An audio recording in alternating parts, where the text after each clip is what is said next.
privilegio para mí estar esta mañana aquí, como siempre. Y bueno, después de todo lo que hemos cantado, hemos hablado de muchas cosas cantando, hemos dicho muchas cosas al Señor. Y una de las cosas que a mí me ha llamado la atención de lo que hemos cantado, así como el Señor Valderrama ha compartido lo del corazón, que me parece correcto, porque si realmente el Señor está en nuestro corazón, va a hacer que brille nuestro rostro. Va a hacer que la gente lo vea a través de nuestro rostro y de nuestra expresión. Que seas mi universo, hemos dicho. Que seas mi universo. Porque si el Señor es el universo de nuestra vida, nos vamos a mover en torno a Él y dentro de Él y con Él. El viernes pasado, nuestro hermano Vladimir compartió un texto de Isaías en el que dice que mi palabra no volverá a mi vacía, sino que hará aquello para lo que yo la envío. Y yo deseo que esta mañana su palabra no vuelva a él vacía, pero sobre todo que haga aquello para lo que la envía y para lo que el Señor ha puesto en mi corazón. Sabéis que soy un hombre de frases, que lee frases en la Biblia y se para a pensarlas y a meditarlas. Y últimamente, pues cada vez que veo una frase de estas las anoto para un posible mensaje, como hoy, por ejemplo, para poderla compartir con vosotros. La última que me quedé con ella, no es que la última que haya leído, porque voy leyendo el Antiguo Testamento ahora y voy leyéndolo de forma sistemática, voy por eso, ¿no? La última la encontramos en el capítulo 33 del libro de Génesis y es una frase que dijo Jacob que a mí me hizo reflexionar muy seriamente. Y dijo Jacob: no, yo te ruego, si he hallado ahora gracia en tus ojos, acepta mi presente, porque he visto tu rostro como si hubiera visto el rostro de Dios. Y esta frase es la que a mí me impactó y me impacta. Precisamente Jacob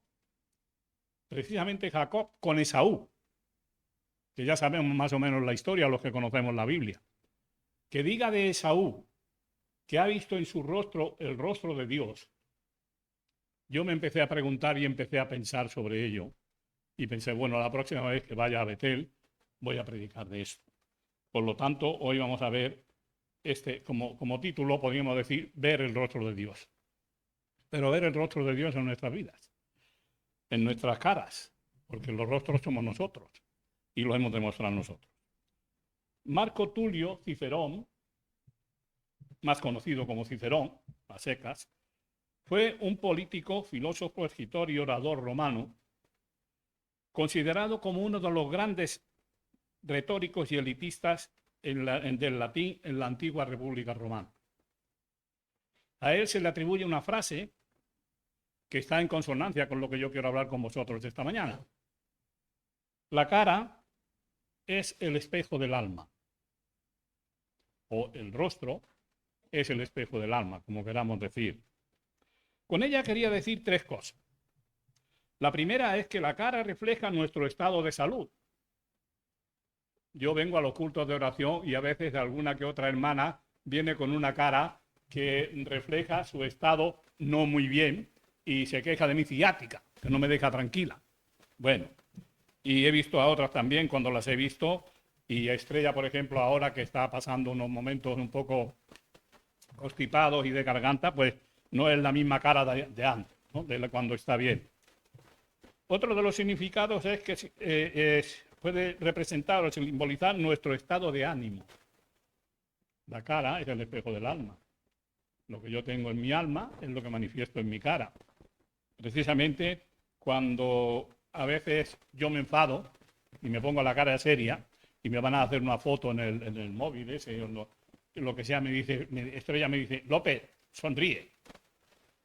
Claro, porque con el estado de ánimo que yo presento, pues estoy presentando ese estado de ánimo que es más bien negativo. Pero otra de las cosas que simboliza, lo que quería decir Cicerón, es que refleja nuestro carácter. La cara, el rostro, refleja nuestro carácter. ¿Qué hay en nosotros? En el corazón, en la mente, qué pensamos, cómo vivimos, qué tenemos. Hoy vamos a hablar precisamente de ver el rostro de Dios en nuestros rostros. Y vamos a hablar precisamente hablando de estos dos hermanos, que como he dicho todos conocemos la historia, aunque me vaya a disculpar que yo haga un poco de historia para que nos situemos más que nada en el contexto. El versículo 10, que ya he leído, nos habla en este pasaje y quiero hablar del tema que aquí se deduce. Y quiero hacer dos preguntas. ¿Qué veis en mi rostro? Y que luego nos preguntemos, ¿qué ve mi amigo, mi esposo, mi esposa, mis hermanos en mi rostro? ¿Qué estamos viendo? ¿O qué vemos? Y lo primero que vamos a ver, el primer punto que yo voy a destacar aquí es la preparación del encuentro. El texto habla de la preparación del encuentro, lo vamos a leer ya todos los versículos que van del 1 al 12. Dice, alzando Jacob los ojos, miró y he aquí venía Esaú y los 400 hombres con él. Entonces repartió a los niños entre Lea y Raquel y las dos siervas, y puso a las siervas y sus niños delante, luego a Lea y sus niños, a Raquel y a José los últimos. Y él pasó delante de ellos y se inclinó a tierra 7 veces hasta que llegó a su hermano. Pero Esaú corrió a su encuentro y le abrazó, y se echó sobre su cuello y le besó, y lloraron. Y alzó sus ojos y vio a las mujeres y los niños y dijo, ¿qué son estos? Él respondió, son los niños que Dios ha dado a tu siervo. Luego vinieron las siervas, ellas y sus niños, y se inclinaron. Y vino Lea con sus niños y se inclinaron. Y después llegó José y Raquel y también se inclinaron. Y Esaú dijo, ¿qué te propones con todos estos grupos que he encontrado? Y Jacob respondió, el hallar gracia en los ojos de mi señor. Y dijo Esaú, suficiente tengo yo, hermano mío, no sea para ti lo que es tuyo. Y dijo Jacob, no, yo te ruego, si he hallado ahora gracia en tus ojos, acepta mi presente, porque he visto tu rostro como si hubiera visto el rostro de Dios, pues que con tanto favor me has recibido. Acepta, te ruego, mi presente que te he traído, porque Dios me ha hecho merced y todo lo que hay aquí es mío. E insistió con él, y Esaú lo tomó. Y Esaú dijo, anda, vamos, yo iré delante de ti. Bien, este pasaje va a servir como base para esta mañana. Y como ya he dicho, pues vamos a hablar de eso, del rostro de Dios.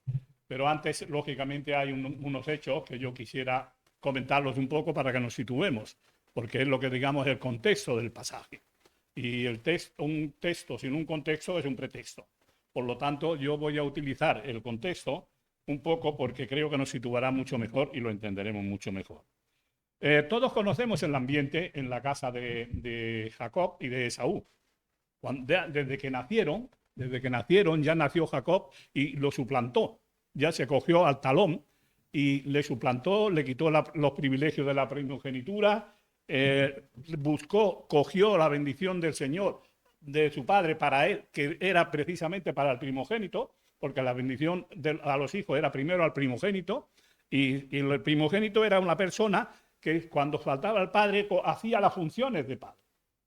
Yo precisamente, un abuelo mío murió y veía esto en mi casa porque mi tío, el mayor, bueno, el que iba detrás de mi madre, porque mi madre era la mayor, pero el varón mayor era él, y él hacía en cierto modo de padre y corregía a los más pequeños, a los menores que él, y los corregía. Esto era la primogenitura, pero también tenía el derecho a una herencia doble. Bien, pues Esaú vendió la primogenitura por un plato de lentejas. Se ve que estaba muy apetitoso, no pudo aguantar el hambre y dijo, dame las lentejas y toma mis privilegios para ti. Y bueno, llegaron a un extremo tal y Jacob le llegó a engañar tantas veces y de tal manera que Esaú se propuso matarlo. La señora Rebeca, como quería poner paz, ella creó el favoritismo, pero quería poner paz, cogió a Jacob y lo mandó a tierra de Labán, donde estaba su tío, para que trabajara con él, y allí consiguió a Lea, a Raquel, y en fin, toda esta historia, y tuvo los 12 hijos. Ella precisamente queriendo ser favorita o hacer favorito a uno o a otro, resulta que ella misma se lamenta de que se quedó sin hijos. Y bien, en este ambiente, Jacob va a llegar el día del encuentro con su hermano. Después de todas las tretas que dio, después de más de 21 años que estuvo sirviendo a Labán, llega un momento en que se va a encontrar con el hermano y se va a reconciliar, porque al fin y al cabo el pasaje que pone aquí, lo que pone es la reconciliación entre Jacob y Esaú. Y se va a reconciliar con el hermano. Pero fijaos lo que hace Jacob. La estrategia que usa, que hemos leído, es algo que nos habla un poco de desconfianza, por lo menos, y de miedo.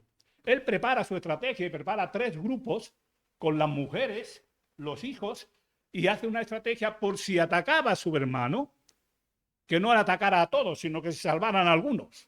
O sea, el pensamiento que lleva Jacob es el miedo a que su hermano le atacara, que poco lo conocía. Pero esa es la situación de Jacob. A veces, hermanos, nuestra conciencia es el más severo juez para nuestros actos. Cuando nosotros no actuamos correctamente, muchas veces nuestra conciencia nos acusa de lo que estamos haciendo o de lo que hemos hecho. Y este es el caso de Jacob. Jacob precisamente no tenía la conciencia muy tranquila y por eso prepara esa estructura para que si a su hermano le da la idea de atacarlo, pues él pudiera ser libre de este ataque y él pudiera protegerse en cierto modo de esto. Y sinceramente, dice que él pasó adelante, cuando una vez distribuyó los grupos, él pasó adelante, o sea, asumió la responsabilidad de proteger a la familia por si atacaba a Esaú, que él fuera el primero en ser atacado. Surgió, se puso delante y se inclinó 7 veces. ¿Sabéis lo que quiere decir 7 en la Biblia? 7 quiere decir plenitud, totalidad o perfección.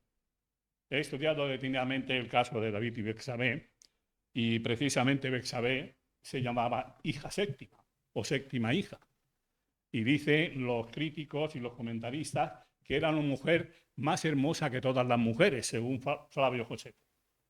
O sea, el 7 indica una forma espléndida, una forma casi perfecta de hacer las cosas o de ser la persona. En este caso, Jacob se inclina 7 veces ante su hermano hasta que llega a él.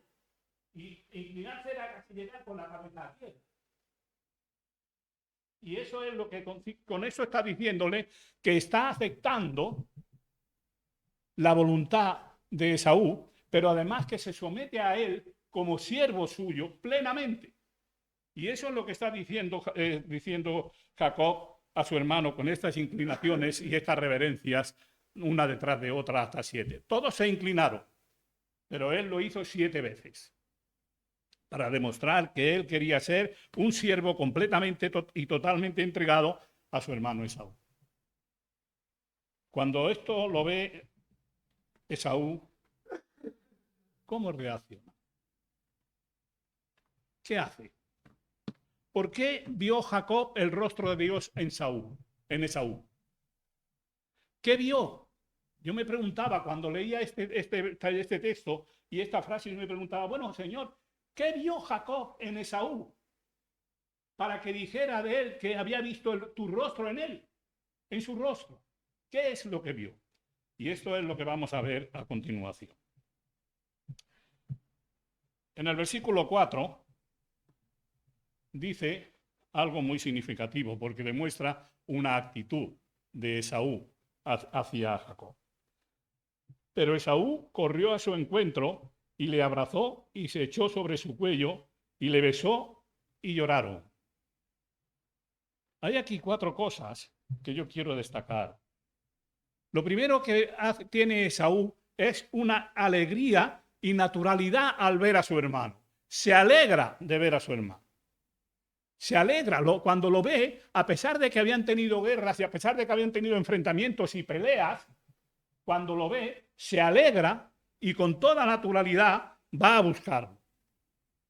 Pero hay otra cosa más. Hay una espontaneidad. Se abrazó. No se lo pensó, sino que cuando lo vio y corrió hacia él y se abrazó casi de forma espontánea, de forma sin poderse contener. Y se abrazó a Jacob. Pero otra cosa que se ve aquí es la nobleza de Esaú.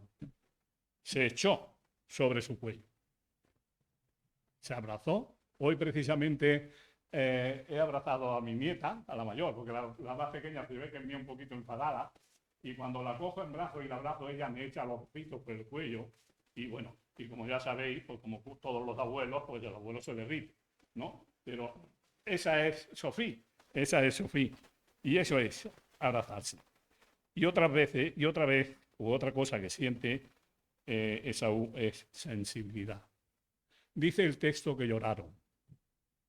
Una vez se abrazó a su hermano, después de 21 años de guerras y de peleas entre ellos, porque no se veían además. Estaba uno con Labán y el otro que vivía con sus padres, y no se veía, y tardaron 21 años por lo menos, porque estuvo 7 años sirviendo por Raquel, 7 años sirviendo por Lea, y otros 7 años. Y he de deciros que he buscado esta mañana el texto que pone que 21 años sirvió a Labán, y no lo he encontrado. Pero tampoco no me ha preocupado mucho, pero sé que lo pone. Sirvió 21 años a Labán. O sea, durante esos 21 años no tuvieron seguramente contacto con Esaú. Pero cuando lo ve, se abraza y llora. Os voy a contar una pequeña historia que es muy personal y que es mía, me afecta a mí. Yo escribí un libro, he escrito un libro sobre mi infancia. Y va desde que nací, que yo recuerdo, hasta mis 18 años, porque ya me vine para acá y ya dejé de ser un infante para convertirme en un adolescente y en un joven. Mi madre murió a los 3 meses de nacer. Y mi padre estaba en el ejército. Y en el año 1946, mi padre desertó a Francia. No sé si me había visto a mí o no me había visto a mí, pero desertó a Francia. Y lógicamente, como el sistema del régimen político que había entonces, cuando había un desertor del ejército, porque se fue con el uniforme y el fusil y todo, se pasó. Estaba en la frontera de Navarra y se pasó. Y no podía venir, lógicamente, a España hasta que Franco no quiso. Cuando Franco dijo que vinieran los que habían desertado, los que eran de los regímenes políticos y tal, que no le gustaban a él, pues entonces vino. Yo tuve un problema para entrar a trabajar en una empresa que no pude entrar en la Hispano Olivetti, porque era antes de la mili, porque me pidieron unos papeles y cuando me pidieron aquellos papeles fui a arreglarlos y descubrí que no tenía partida de nacimiento. O sea que estaba en el mundo, vivía en el mundo, pero no constaba en el mundo. Y por eso no entré y pasó lo que pasó. Entonces se ve que esta noticia le llegó a un amigo de mi padre en el pueblo y él le escribió una carta. Era el barbero que me pelaba a mí. Entonces, ahora no lo necesito. Pero entonces sí, me pelaba. Y aquel hombre le escribió una carta y le contaría el problema en el que yo me encontraba. Porque es que estaba a punto de ir a la mili y claro, me iban a declarar como desertor. Si no aparecía y estaba viviendo aquí y no iba a la mili, iban a declarar como desertor. Bueno, un día llegué a casa, entonces vivía yo en la Trinidad, allí por Verdún. Y mi tía, con la que vivía yo, me dio una carta. Esa carta era de mi padre. La primera vez que nos comunicamos, la primera vez que me dirigía a mí la carta, porque nunca me escribió a mí, siempre le escribía a su madre, a mi abuela. Y bueno, a través de aquello, lo quiero abreviar para no hacerlo muy largo, a través de aquello entramos en contacto, se buscó un gestor y este gestor me arregló la partida de nacimiento. Y en la partida de nacimiento pusieron que había nacido el 24 de febrero, pero no es verdad, porque nací el 16, según el certificado del establecimiento donde nací. Pero bueno, esto pasaba mucho entonces. Cuando yo precisamente vine de la mili, me fui a hacer la mili porque no podía ir a salir del país hasta que no hiciera la mili, cuando vine de la mili, en el año, entré a trabajar, curiosamente, en la Hispano Olivetti. Cuando no pude entrar en una ocasión porque no tenía la documentación. Cuando vine de la mili, precisamente entré a trabajar ahí. Bueno, y abreviando, en el año 1968, tenía yo 25 años, después de comunicarnos, mi padre y yo, decidí ir a conocer a mi padre. Y fuimos mi tía y yo a Francia. Cuando me vio, se dejó un niño, y yo ya tenía 25 años, un hombre más o menos, un poco más alto que ahora, porque ahora estoy menguando ya, un poco más alto. Tenía medía 1,70 m, se encontró con un chico de 25 años y me miró y se abrazó a mí de forma espontánea. Lloró. Yo no lloré. Ahora sí, pero entonces no. No lloré, pero él sí lloró. Bueno, después en aquellos días me estuvo pidiendo perdón por lo que había pasado, me explicó cosas de mi madre, que la quería mucho y tal y cual, pero él sí lloró. Pues esto es lo que hace Esaú. Esaú se abraza a su hermano después de los años que no lo han visto, después de los años que no han tenido contacto, y llora al ver a su hermano. Y esto es una de las cualidades que vio Jacob en Esaú. Su sensibilidad, su espontaneidad, su nobleza y su cariño. Pero hay algo más. Vio una ausencia total de egoísmo o un desinterés. Versículos 8 y 9. Y Esaú dijo: ¿qué te propones con todos estos grupos que he encontrado? Y Jacob respondió: el hallar gracia en los ojos de mi señor.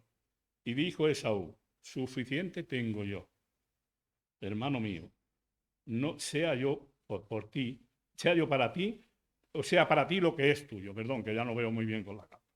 O sea, el hermano Esaú, cuando ve todo lo que está tramando Jacob, le dice: mira, Jacob, yo tengo suficiente, no necesito lo tuyo. No mira lo que le traía Jacob, mira a la persona de Jacob, mira a su hermano y mira a aquel que realmente es su hermano de su misma sangre y quiere. Y esto es otra de las cosas que ve Jacob. No es un hombre que se fija en decir: bueno, pues ahora me traes todos los regalos, me los quedo y yo me los quedo para mí y ya te apañarás. No, no. Le dice: mira, no lo necesito. Yo ya tengo suficiente.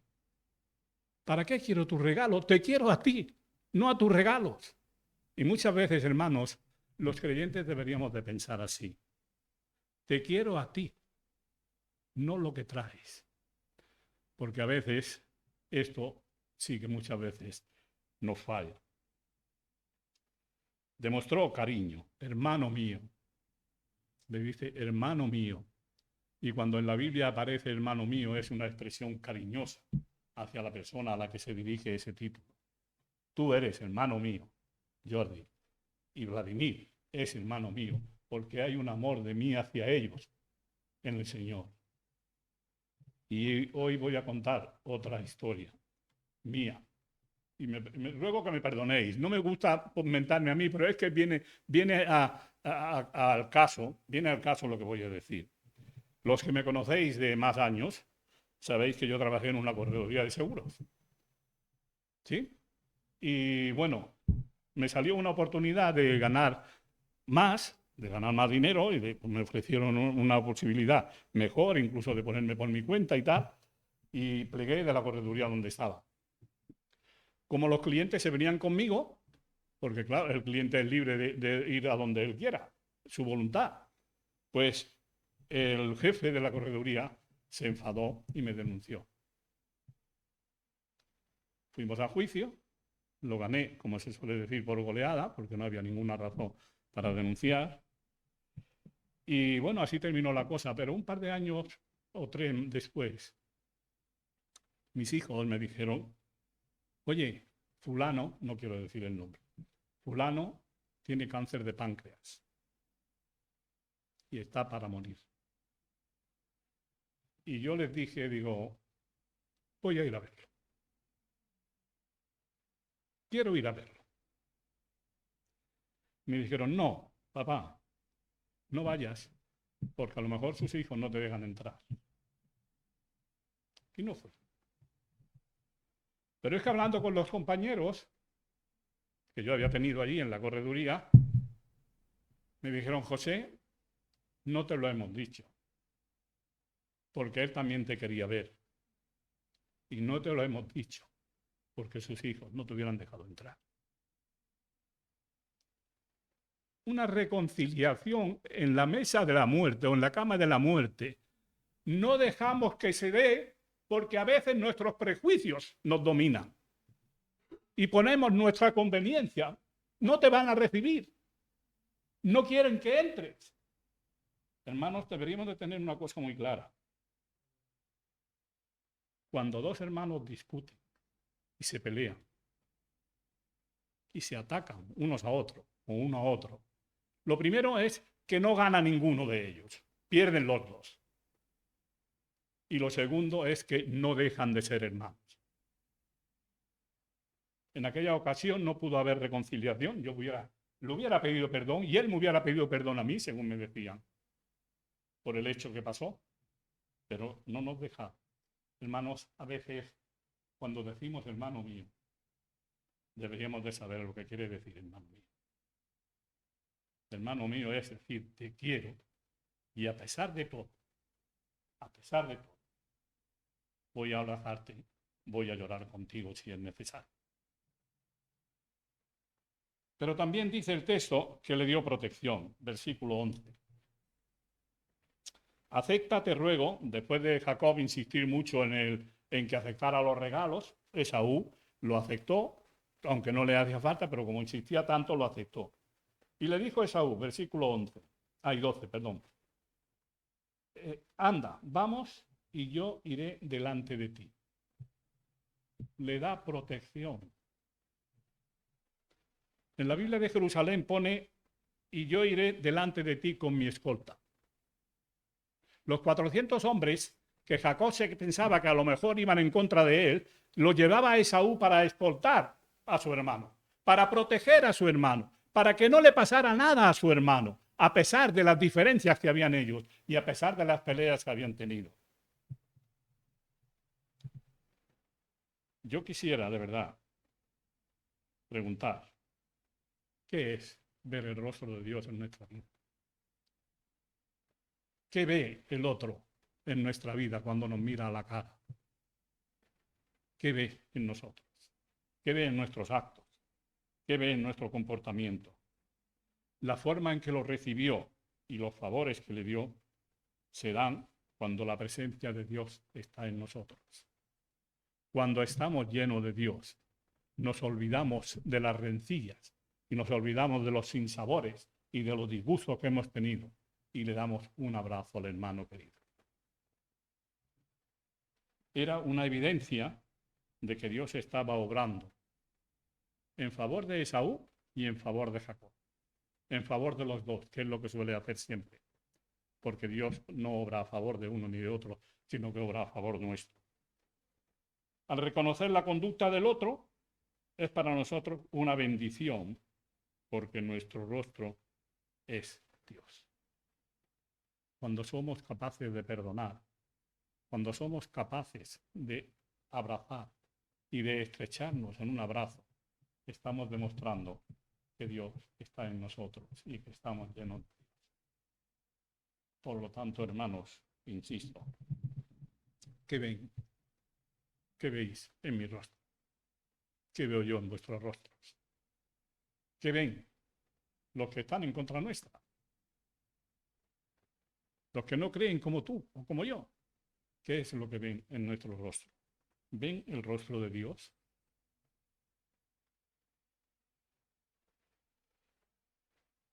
Dios usa a sus hijos para que aprendamos de nuestras experiencias y es lo que hace aquí. Usa a los dos para que aprenda uno y otro de sus experiencias. Para que aprendamos de Esaú a mostrar el rostro de Dios con nuestra conducta ante los demás, a pesar de que nos engañen y nos ofendan. Porque eso es lo que hace Esaú.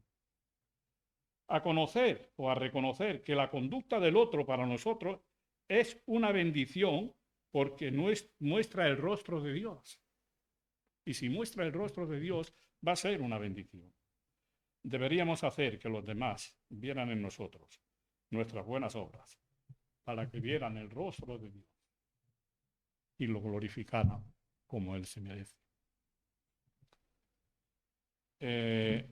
Conozco a una persona que le regalan un libro y en el libro iba una dedicatoria, ya una dedicatoria, me lo enseñó y estuve leyendo la dedicatoria y entre otras cosas, era una dedicatoria bastante larga, pero entre otras cosas ponía: la gente que te conoce se enamora de tu corazón.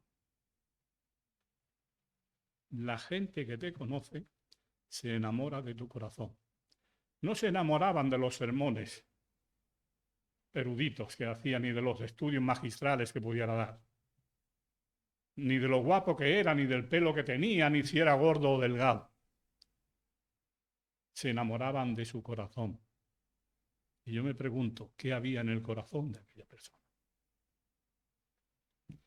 Hermanos, termino, porque yo no soy muy largo, ya os lo he dicho muchas veces, y termino con una pregunta.